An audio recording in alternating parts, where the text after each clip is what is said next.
कांग्रेस मतलब करप्शन के इस एपिसोड में हम आपको उन घोटालों के बारे में बताएंगे जो कांग्रेस ने रक्षा सौदों के नाम पर किए हैं।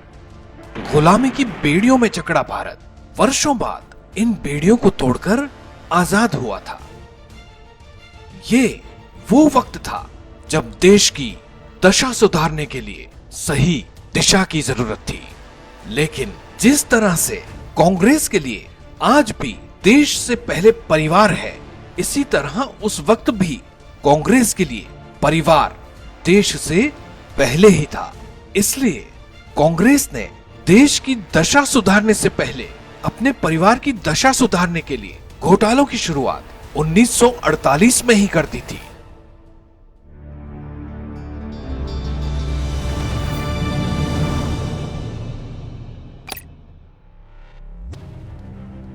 इंग्लैंड के साथ भारत ने 1500 जीप की डील साइन की थी, लेकिन भारत को सिर्फ 155 जीप मिली, जिनमें से अधिकतर तय मानकों को पूरा ही नहीं करती थी। इस घोटाले के बाद कांग्रेस का किरदार उस जानवर की तरह हो गया था जिसके मुंह को खून लग चुका था।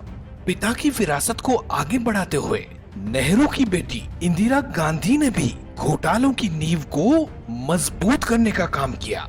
उसके बाद नाना और मां के भ्रष्ट आचरण की विरासत को आगे बढ़ाते हुए राजीव गांधी ने और भी बड़ा खेल करते हुए बोफोर्स तोप में घोटाला कर दिया। इस घोटाले के बाद भारत की राजनीति में भूचाल सा आ गया। 1986 में स्वीडन की एबी बोफोर्स कंपनी से भारत सरकार ने तोपें खरीदने का सौदा तय किया। कहा जाता है कि इस सौदे को पाने के लिए 64 करोड़ रुपए की दलाली दी गई थी, और ये भी कहा जाता है कि राजीव गांधी के सत्ता से बाहर जाने वाले कारणों में से ये भी एक प्रमुख कारण था। कांग्रेस सरकार जब जब सत्ता में आई, उसने अपनी भ्रष्टाचार की विरासत को आगे बढ़ाया।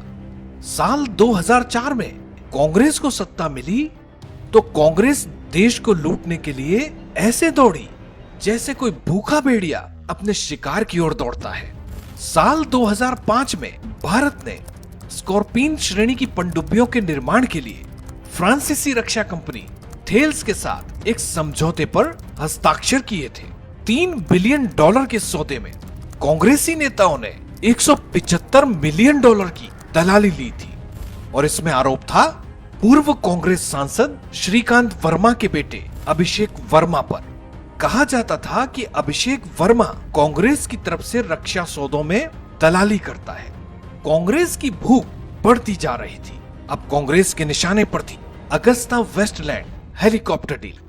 मामला इटली की जांच एजेंसियों ने बेपर्दा किया, लेकिन बेचैनी भारत सरकार को होने लगी।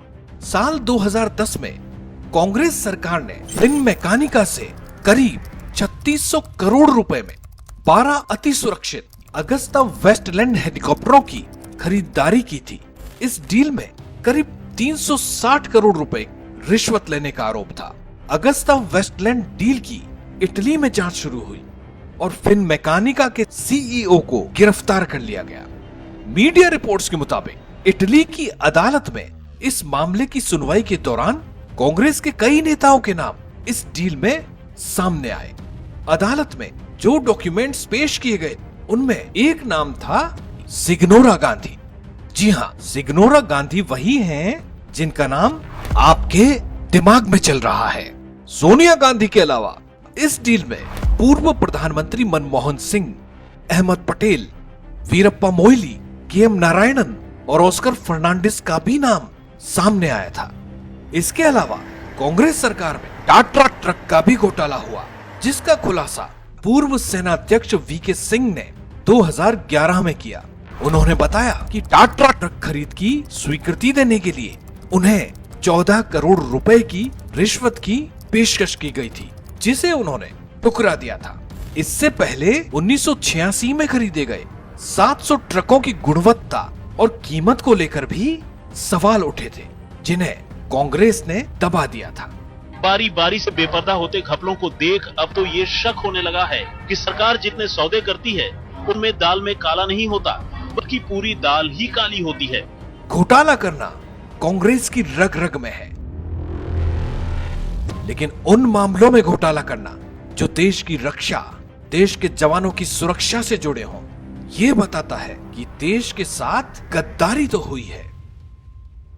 कांग्रेस मतलब करप्शन के अगले एपिसोड में देखिए। The ISRO Devas deal, CBI has filed an FIR. The murky deal now spelling more trouble for the UPA government, during which the deal was finalized.